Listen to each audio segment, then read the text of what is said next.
Imagine being able to know what the stock market will do next. You would be able to buy stock before it goes up and sell it right before it comes down. In the book Mastering the Market Cycle by Howard Marks, we learn how we can identify the ups and downs of the market, why they happen, and how to profit from them. First, it's important to understand the market patterns.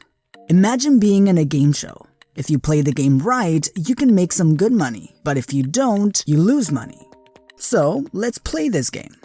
There will be 3 bags in front of you, each one containing a combination of white and black marbles in it. You have to pick one bag and you have to draw one marble from the bag you chose. If you get a black marble, you win $10,000. But if you get a white marble, you lose $10,000. These are the bags you can choose from. Which of these bags would you choose? Write your answer in the comments and see what other people said. Got your answer? If you chose bag number 1, you have an 80% chance of winning and only a 20% chance of losing. Bag number 2 has a 60% chance of winning and bag number 3 only has a 30% chance of winning. It is important to note that even with bag number 1, you are not guaranteed to win. You can still pull a white marble, but you have a much higher chance of winning than you do losing. But let's say that you picked bag number 1 and you drew a black marble, which means you won $10,000. Now it's time to move on to the next round. In this next round, you have a second set of options. In this new round, you can choose to skip it and hold your $10,000, or you can play for a chance of another $10,000. What would you do? Would you play? Or would you skip? If you chose to skip your turn, you made a great choice. In this new round, neither of the bags give you a good chance of winning, and by playing, you are at a much higher risk of losing your money.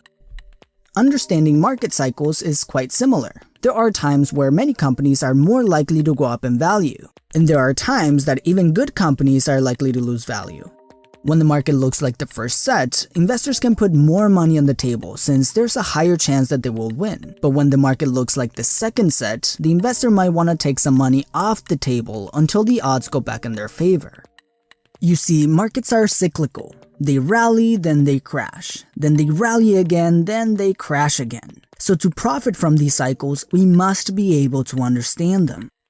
There are 2 components that make up the market cycle: market behavior and productivity. Market behavior is the combination of the collective psychology of investors, the economic environment like inflation, interest rates, and company profits. Like we described in our Intelligent Investor video, the market behavior is like a pendulum, and it moves from optimism when prices go up to pessimism when market prices go down.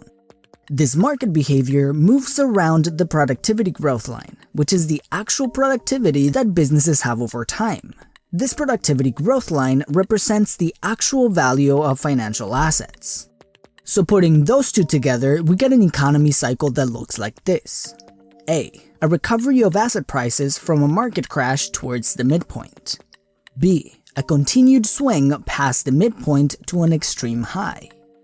C. The attainment of the extreme high. D. The correction of the extreme high towards the midpoint. E. The continuation past the midpoint towards a new extreme low. F. The reaching of the new low. G. Once again, the recovery from a low towards the midpoint. What is interesting is that these events don't just follow one another, they cause each other. When the market is in a rally, everyone is excited because they are making money, so asset prices begin to go up. Then they go up so much that they go past the actual value of the company. Eventually, investors see that company profits cannot justify the price of the stock, so they start to sell, which causes a downtrend in stock price. Since everyone is losing money now, the market becomes pessimistic, and prices continue to drop even past the actual value of the company. When prices reach a new low, many investors realize that the price of the stock is actually not bad, especially compared to the company's profits. So investors begin buying the stock more. This creates an uptrend in stock price, creating optimism in the market because everyone is making money again. So when the cycle is at its peak, your positions might look like this. And when the market cycle is at its low, your options might look like this. By understanding where we are in the cycle, we can modify our strategy to protect our money when the odds are against us, or help it grow when the odds are in our favor. Now, it is important to note that market cycles are not as beautiful and clean as they are illustrated here. There are a lot of nuances and influences that dictate market behavior, and no one can actually know when the peak of the market is and when will it correct. But, as Mark Twain once said, history doesn't repeat itself, but it does rhyme. We cannot expect a crash to be just like the last one, but we can learn from the patterns. There are two main patterns that we must know in order to understand cycles: the long-term economic cycle and the short-term economic cycle. The long-term cycle has to do with productivity growth. If we zoom out, we can see that the productivity growth line also has cycles. This long-term cycle is measured by what is called the GDP, or Gross Domestic Product, and it measures the actual amount of goods and services produced in the country. This metric is mostly represented by two things: how many hours have been worked and how much we are able to produce per hour. This is one of the reasons why the GDP in the US declined in the previous years. A combination of unemployment as a result of the pandemic, the Great Resignation, and supply chain issues made the country work less hours and produce less per hour. Now, there are other things that affect the long-term cycle, like automation, which can help businesses increase their productivity per hour. Public sentiment also has an impact. There are many times within history where workers were dissatisfied with their conditions, which led to a decline in productivity. Immigration also has an impact on the overall GDP. Immigration tends to create an increase in available workforce ready to produce, helping the GDP. A good economy has around a 2% average return in productivity, or GDP, per year. Now, the short-term cycle is a lot more sensitive to outside influences. Emotion plays a big part in short-term economic fluctuations. People can choose to consume more because headlines are favorable, or the opposite. People can choose to consume more when headlines are not favorable, or when credit is more available and cheaper, or just because their team won the World Series.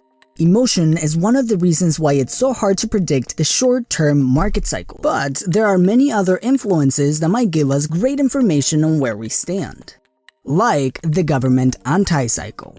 The government is an important part of managing economic cycles. Inflation is an important part of understanding cycles. Too much strength in the economy creates high levels of inflation, which eventually leads to a recession. Too much weakness in the economy can crash company profits, which leads to unemployment, causing a recession. The central bank needs to keep economic cycles in check. If the economy is overheating and inflation is going up too much, they must cool the economy down by reducing the money supply in the economy. So the Fed increases interest rates or sells financial assets to take money out of the economy. The opposite is also true. If the economy is underperforming, the central bank increases the money supply by lowering interest rates, buying financial assets, and creating stimulus programs. Understanding where inflation is can give a good indication of what the government will do next to either accelerate the economy or cool down the economy. How much profit a company is making is also a good indicator of the health of the economy. If companies are reporting strong numbers and growth in profits, we have a good indication of a strong productivity growth. Debt is also an important part of the short-term economic cycle. Companies use debt to finance their growth or buy long-term assets like office buildings, warehouses, or machinery. Debt is also used by companies to refinance their old debt. Something that many people don't know is that many companies don't actually pay off their debt. They simply refinance and extend their debt. The problem happens when a company is unable to issue new debt when it's time to pay off the old debt. When this happens, they either have to lower their profits to pay off their debts, which affects the profit cycle, or default on their debt and be forced into bankruptcy. The credit market also has a major impact on people's psychology. When credit dries up, people become more cautious, which creates downward pressure in the economy. The debt cycle goes like this. Prosperity brings extended lending, which leads to unwise lending, which produces large losses. This makes lenders stop lending, which ends prosperity, and on and on and on. Notice how these cycles influence each other. The debt cycle influences the profit cycle, and the profit cycle influences the psychology cycle. And the psychology cycle influences the consumption, and the consumption influences whether the economy underperforms, which influences whether the government steps in or not. So now that we understand the different factors that influence the short-term cycle, how do we test the market to see where we are in the market cycle? Your job as an investor is to look at asset prices and the psychology of the market to assess where they stand in the cycle. This means to refuse to buy and perhaps to sell when valuations and psychology are too high, and to buy when the psychology and valuations are getting low.